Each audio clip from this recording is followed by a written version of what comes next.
de-Benzinization or de-Ivanishvilization of Georgia.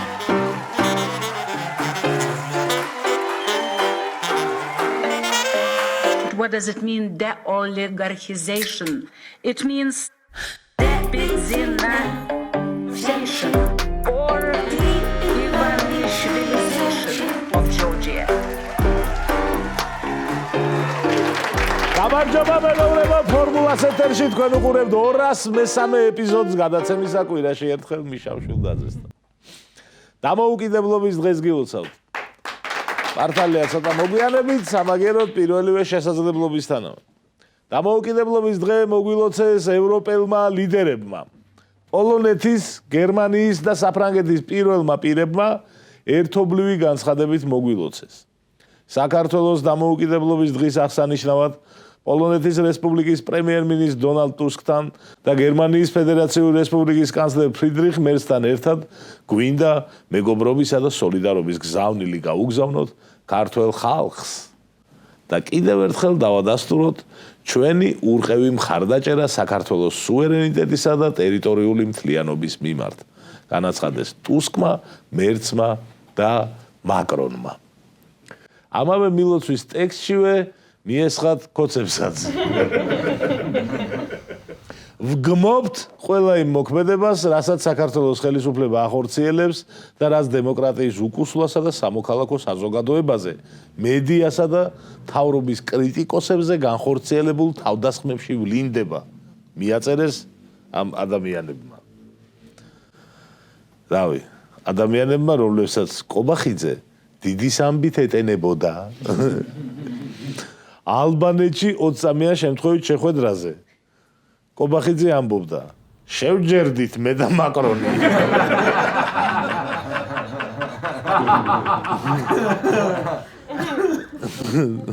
სრულ ციტატას ვიტყვი. შევჯერდით მე და მაკრონი, რომ საერთო აღქმა გვაქვს.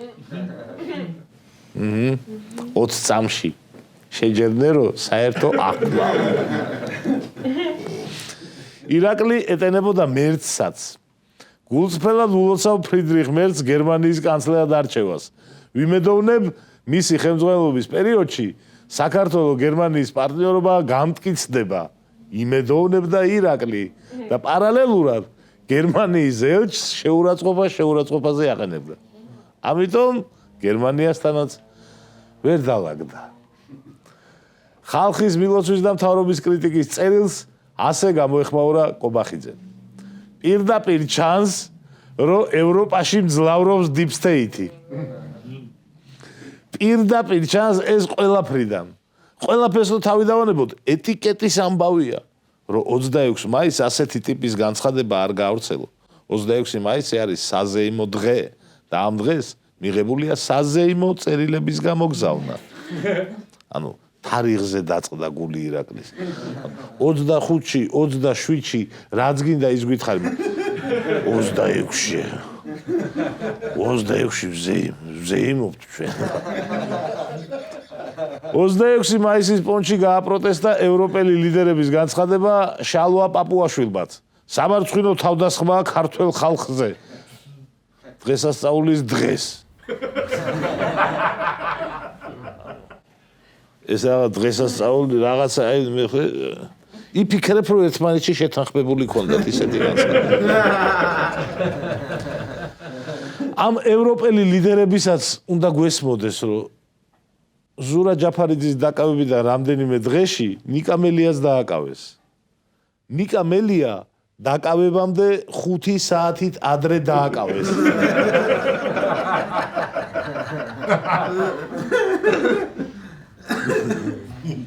ნიკა მელია 29 მაისს 12 საათის შემდეგ უნდა დაეკავებინათ. მაგრამ პლუს მინუს 5 საათი ხუისნი და დააკავეს. დააკავეს რა? გაიტაცეს. მოსამართლე შვანგირაძემ რა იყო მაგის დედავატირე საათებზე გვეკიდებითო ესე თქო. 12 საათამდე აპირებდი გირაოს გადახდასო? ხო არ აპირებდი? ხო დავსიო. უსამართლობით გადაფსიხებულმა მელიამ მოსამართლეს წყალი შეასხა. აბაზე შეიძლება აღიძრას საქმე ახლა. მოსამართლის მკვლელობის მცდელობა. ეგ წყალი რომ მოსამართლეს საფეთქელში რო შესხმოდა.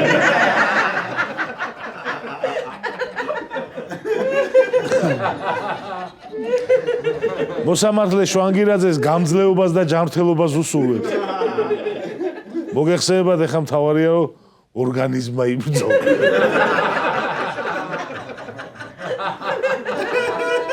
მოგეხსენებათ სურო ჩრდილოეთ კორეა იყო რაღაც მიზეზი მაინც უნდა თქვა რატო აკავებ ადამიანს.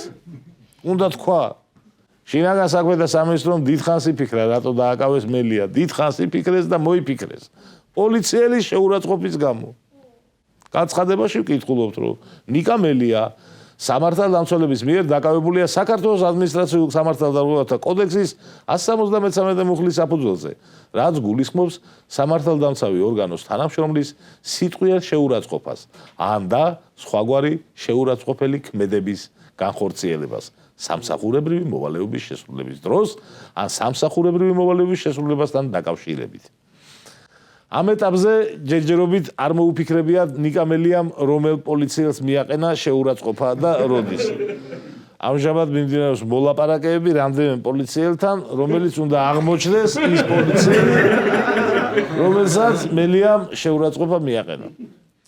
მელია მოტაცების შემდეგ დიღმის დროებითი მოთავსების იზოლატორში გადაიყვანეს. იზოლატორთან მოგვიანებით ქოცებმა წყლის ჭავლის მანქანა მიიყვანეს.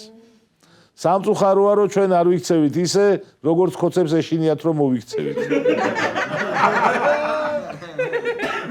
ნეტა მართლა ეგეთ განწყობაზე ვიყოთ, რომ პოლიტპატიმრები ჩვენი ხელით გამოვყავდეთ ციხეებიდან 100,000-ობით ადამიანს. თუმცა სამწუხაროდ ისევ კონსტრუქციულები ვართ. ადგილობრივი თვითმმართველობის არჩევნებზე ვმსჯელობთ ახლა. მოდი დიქტატორს არჩევნებში შევერკინოთ და 1-2 ქალაქი და 2-3 საკრებულო წავართოთ. კარგი იდეა, მაგრამ ცოტა იმ იდეას გავს, რომ მოდი პარლამენტში შევიდეთ და კომიტეტებში ვემუშაოთ ქოცებს. სიცოცხლე გაუმწაროთ. ადგილობრივ არჩევნებზე ერთადერთი რამე, რაც ვიცი უეჭველი, არის რომ გასვლა იქნება თუ არ გასვლა, ერთიანი პოზიცია უნდა იყოს. ზოგი გავიდეს და ზოგი არა, მაგას ყველაფერი ჯობს. ყველას გასვლას, არავის გასვლას. ეს მაინც ვქნათ, რომ ოპოზიციის გადაწყვეტილება იყოს ერთიანი, შეთანხმებული.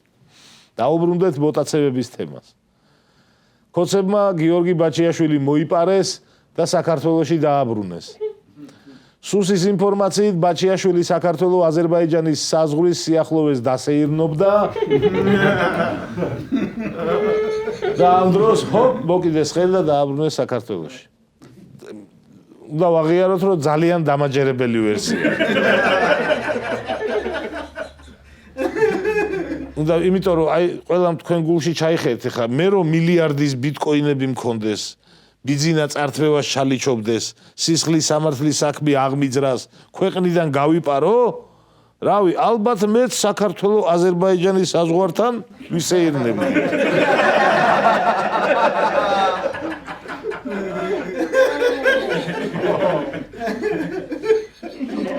ბაჩიაშვილი საქართველოში აირზენათი ჩამოიტაცეს. ანუ ამაშიც კი ჩანს როგორი ეროვნული ხელისუფლება ყავს. რაღა უცხოურ ავიახაზებს აშოვნინო, ისევ ქართული ავიაცია წაახალისო. არ ჯობს. აირზენამ კი განცხადება გაავრცელა და განმარტა რატომ მიიღო მონაწილეობა მოტაცების ოპერაციაში. ასეთი რამ წერია იქ. გზავს, რომელსაც აქვს შეკვეთილი და ანაზღაურებული ჩარტერული რეისი, აქვს უფლება უკანა გზაზე გამოაგზავნოს მისთვის სასურველი პირი ან პირები. აღნიშნულთან დაკავშირებით ავიაკომპანიას ის ინფორმაციას არ უთანხმებს, რადგან ეს არის ჩარტერული რეისი, რომელიც სრულდება ამ კონკრეტული პიროვნების დაკვეთით. ანუ ჩარტერს თუ აიღებო, შენ ვის ჩასვამ თვითმფრინავში, ეგ ჩვენ რა ვიცითო. ანუ მე შემიძლია შევუკვეთო ეხა ჩარტერი, მოვიტაცო ადამიანი, ავიყვანო ამ ჩარტერში და არავინ არ მკითხავს, რომ ეს ადამიანი რატო ყვირის.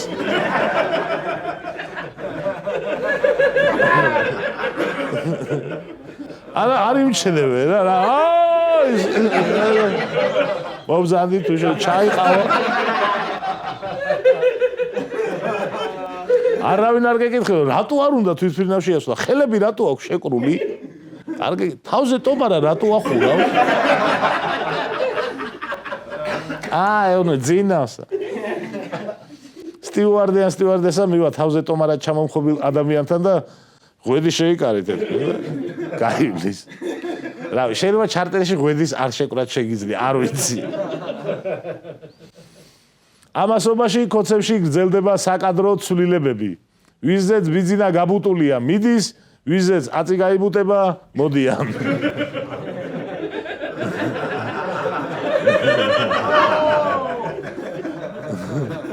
ვახტანგ გომელაური გადადგა. იმედია მოგეწონათ ეს ხუმრობა. კარგი, ახლა სერიოზულად. ვახტანგ გომელაური გადააყენეს.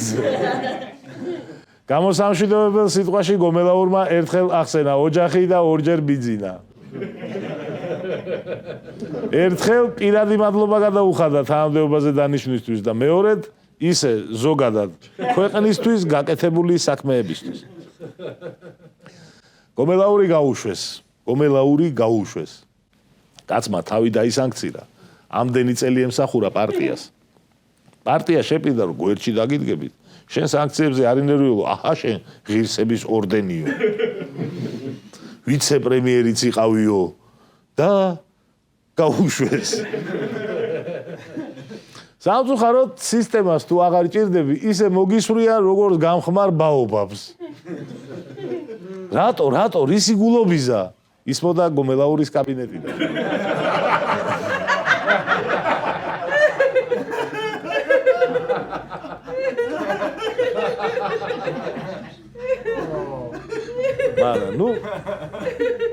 ბიძინას რას გაუგებ? დუშკაბინიდან ცოტა სხვანაირად ჩანს ყველაფერი. ვერ ვიტყვით რომ მოგვენატრება გომელაური, მაგრამ მისი ოღრაშულ არაკომპეტენტური იუმორი ნამდვილად მოგვენატრება. ამიტომ გთავაზობთ რუბრიკას გომელაურის საუკეთესო ხუმრობები.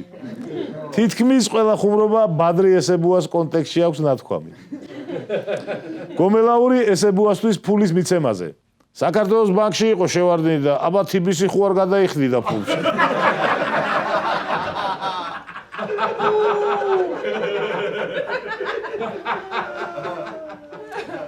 გომელაური ესებუას დაკავების გაწელვაზე. ერთი კვირა კი არა, ერთი თვე ვზდიოთ. არ არის ეგ პრობლემა. გომელაურის მორიგი ხუმრობა ესებუას დაკავებაზე. ეხლა გავა რამდენიმე წუთში ალბათ დაკავებული იქნება. და ესებუას კი არა და საუკეთესო ხუმრობა გომელაურის ესეც ესებუაზე. ხედავთ რომ ამ საქმეზე მუშაობთ, ხო? აი, დავაკავეთ ძმა.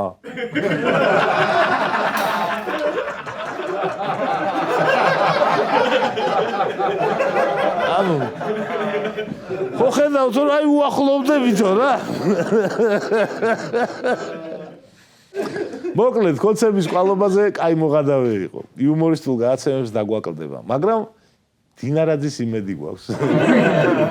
იმედი არ მოგვანატრებს გომელაურს. შინაგან საქმეთა ახალი მინისტრი იქნება გელა გელაძე. გელას იდეალური სივი აქვს. ნაცების დროს ნაცი, კოცების დროს კოცი, შემდეგ მთავრობა რომ მოვა, გელას სიამოვნებით იქნება კოალიციურიც, მაგრამ იმედია ახალი მთავრობა უარს იტყვის ყველა მთავრობის ერთგულ მოხელეებზე. კოცებმა ლეგიტიმაციისკენ მორიგი დიდი ნაბიჯი გადადგეს. დონალდ ტრამპმა მიშა ყაველაშვილს 26 მაისი მოულოცა ვაიბერში. ანუ გამორიცხვის მეთოდით ვაიბერი უნდა იყოს. იმიტომ რომ ამერიკულ წყაროებში არსად ფიგურირებს გავსი განცხადება, ამერიკის საელჩოსაც არაფერი უთქვამთ. ვეყვლობით მხოლოდ ყაველაშვილის პრესამსახურს, რომელიც წერს, რომ ტრამპმა ამათ მისწერა შემდეგი წერილი.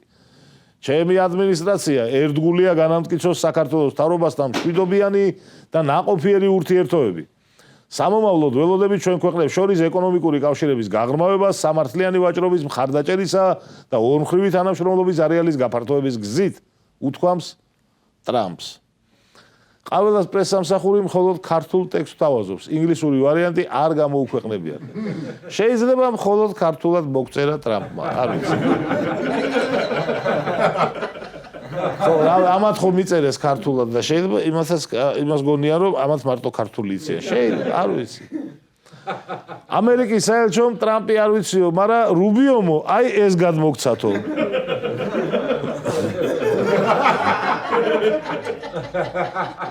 ციტირებ სახელმწიფო მდივანი მარკო რუბიო საქართველოს დამოუკიდებლობის დღის შესახებ 2025 წლის 26 მაისი ამერიკის შეერთებული შტატების სახელით ვულოცავ ქართველ ხალხს დამოუკიდებლობის დღეს საერთოდ საერთოდ არ უხსენებია ქოცები საერთოდ ქართველ ხალხს მოგვილოცა 26 მაისი მოგვიანებით კი ამერიკის საელჩომ გაავრცელა განცხადება რომ თურმე ელჩს სურდა ბიძინა ივანიშვილთან შეხვედრა და ტრამპის ადმინისტრაციისგან გზავნილის გადაცემა თუმცა ბიძინასგან შეხვედრაზე უარი მიიღო ამერიკის საელჩოს განცხადებას ბიძინა ივანიშვილმა წერილით უპასუხა ჯერ მაყუთი დამიბრუნეთო და მერე ვილაპარაკოთო მოკლედ რო თქვა მოდი ბიძინას წერილი და რამდენიმე საინტერესო აბზაცი გამოვყოთ პირველი გავიხსენებ იმასაც ბიძინა იხსენებს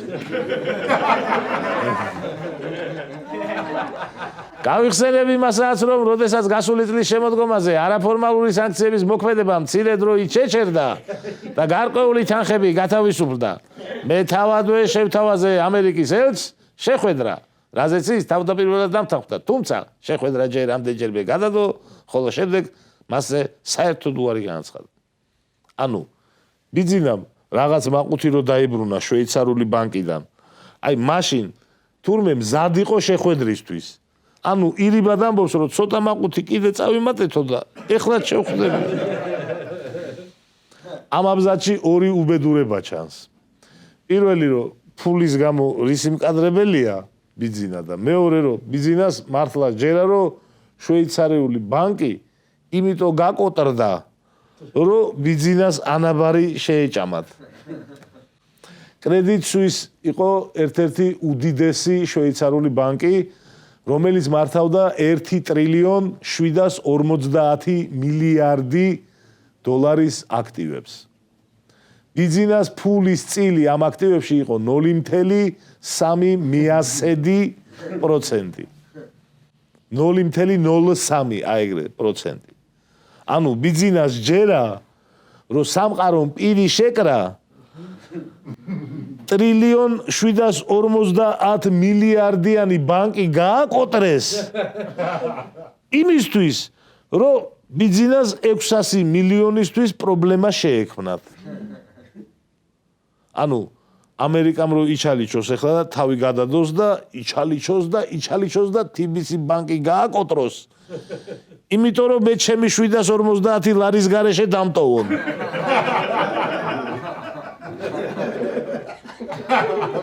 აი დაახლოებით ეგრეა ამის ჯერა ბიძინა ივანიშვილს დამატებითი უბედურება ამ ამბავში ისაა რომ ამერიკელები საერთოდ ვერ ხვდებიან შვეიცარიის ბანკის გაკოტრებაში რა შუაში არიან და ბიძინა ამერიკელებს რატოს თხოვს ფულს ანუ შვეიცარიის ბანკი გაკოტრდა ამერიკა რა შუაში ბიძინას აქაც აქვს თავისი ლოგიკა ციტირებ მაგალითად შვეიცარიული ბანკი შვეიცარიული ბანკი იულიუს ბერი ჩემი სასამართლოს ზედ მოგებულ თანხას რომელიც არავითარ ფორმალურ სანქციას არ ექვემდებარება სრულიად თავხედურად არ მიბრუნებს რაშიც ამერიკელი ადვოკატებიც არიან ჩართული ანუ შვეიცარულმა ბანკმა ბიძინასთან დავაში ამერიკელი ადვოკატი დაიქირავა და ამიტომ ბიძინა ამერიკას თხოვს ფულს კიდე კაი იმ ბანკმა ქართველი ადვოკატი არა იყო თორე ყველას დაგვიჭერდნენ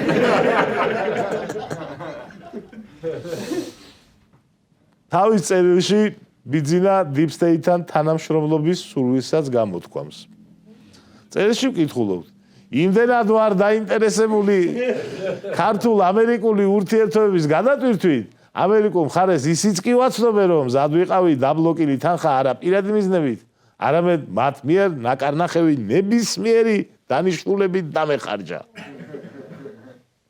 ეხლა წარმოიდგინეთ ამერიკელების რეაქცია, როცა ბიძინა ეუბნება, რომ თქვენო ფული დამიბრუნეთო და როგორც მეტყვით, მე ისე დავხარჯავ.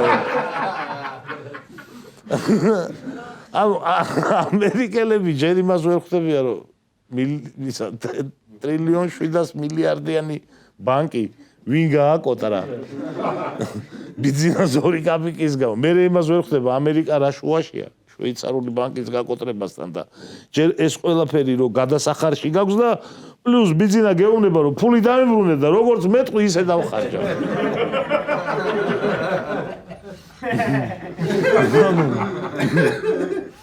რა უნდა უთხრას ამერიკა, აი რაში დახარჯეო ეგ ფული. ეგრეც რო იყოს და მართლა ამერიკა რო რამე შუაში იყოს შვეიცარიის ბანკის გაკოტრებასთან და დაუბრუნონ ფული ბიძინას, რომ რა უნდა უთხრა, რაში დახარჯეო რა. არა, მაქსიმუმ უთხრა, რომ დემოკრატიის გაძლიერებაში დახარჯე ფულიო, ხო? და ეს ხო აკიულდება ეგრე.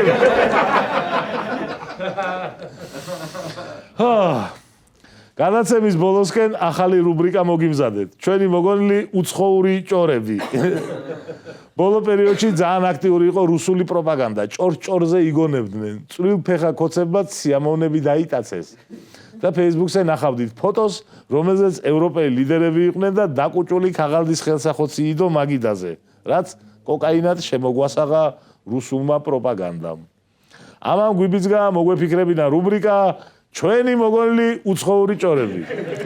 ამ შემთხვევაშიც ნებისმიერი დამთხოვა იქნება შემთხვევით. თურმე მაკრონი თვითმფრინავში ცოლის დამცემა.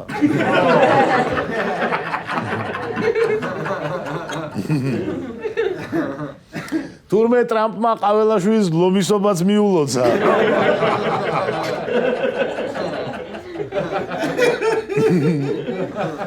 თურმე ორბანი რო გახსნა შიგნით ფიცოდებს, ფიცო რო გახსნა უჩიჩი და უჩიჩი რო გახსნა ძალიან პატარა ფრიდონინჯია.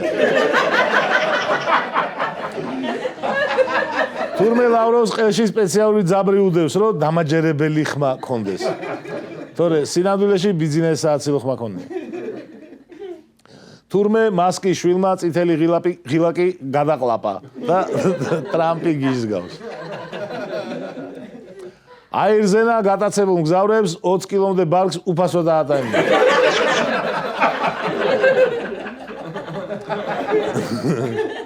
თურმე კიმ ჩენ ის ბაყვები აქვს გამომწვარი. პოსტივიზე ირმა სოხაძეს კიმბერლი ლოუ ჩაანაცვლა. თურმე წულუკიანის კომისია ჯორჯ ბუშის დაბარებას აპირებს. აგვისტოს ომში და ომზე და თბილისში ცეკვის საქმეზე. თურმე ყველა გზა რომში მიდის და ყველა რუსეთში. დღეისათვის სულ ესაა საერთაშორისო ჭორები. შეგახსენებთ, რომ ნებისმიერი დამთხოვა იქნება შემთხვევით. აბსოლუტურად შემთხვევით, მართლა. ახლა მთავარი შეკითხვა, ჩვენ რა ვქნათ, ჩვენ? ამიერიდან ეს შეკითხვა ასე უნდა დაისვას. გარეთ დარჩენილებმა რა ვქნათ? ორი ვარიანტი გვაქვს. ყველაფერი გავაკეთოთ, რომ ჩვენი თანამებრძოლები გამოვიხსნათ ბიზნეს ტყვეობიდან. ან ისე ვქნათ, რომ ჩვენც დაგვიჭირონ. ჩვენი მეგობრები გამოვიხსნათ, არ ჩვენ დაგვიჭირონ, ეგრე არ გამოვა. რავი, ბრძოლა ბოლომდე. სოლიდარობა ყველა პოლიტპატიმარს და ხოდიში თუ რაღაცებს სწორად ვერ ვაკეთებთ გარეთ დარჩენილები. არავინ ვიცით სისტემა როდის ჩამოიშლება. დაშლავდე წინა დღით საბჭოთა კავშირს რავი არაფერი ეტყობოდა. არც უაზრო ოპტიმიზმი გვჭირდება, არც უიმედობაში გადავარდა. უბრალოდ ბრძოლა უნდა გავაგრძელოთ. დიდი მადლობა ყურადღებისთვის, შევხვდებით მომავალ შაბათს ფორმულაზე.